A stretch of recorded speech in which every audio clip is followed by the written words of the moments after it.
Hello guys! For today's video nga po ay cooking vlog po ang aking gagawin. Ang lulutuin nga ng aking asawa ay native na sinampalukang manok at gagamit po tayo dyan ng dahon ng sampalok at ang kanyang bunga. Ito nga po at pinakuluan muna natin ang chicken feet. Mas masarap kasi guys pag malambot na talaga ang chicken feet at ito nga po yung mga gulay na kailangan. Tara po at magisa na ng luya at bawang. Antayin nga lang po nating mag golden brown ang luya at bawang. Ayan, imekos-mekos nga lang po at ilagay na po ang chicken. Pag nag-golden brown na nga siya guys, ay pwede nang ilagay yung ating chicken feet na pinakuluan kanina.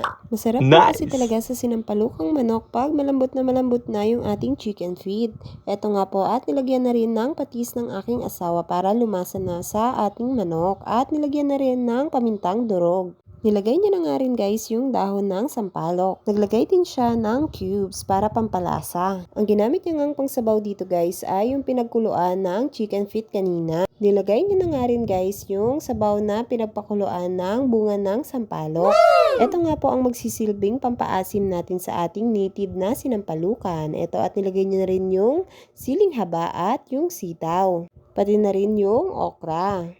Konting kulo pa nga guys at nilagay niya na rin yung dahon ng kangkong. Mas masarap nga guys pag hindi overcook ang ating mga gulay. Kaya pinatay na ng asawa ko ang apoy. Ito nga at luto na siya guys. Wow! Tara nga po at kumain. Sana po ay nag-enjoy kayo at may natutunan sa aking mini vlog.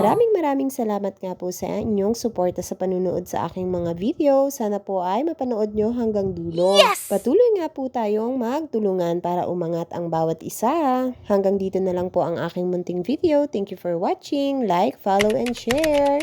Thank you for watching again. God bless.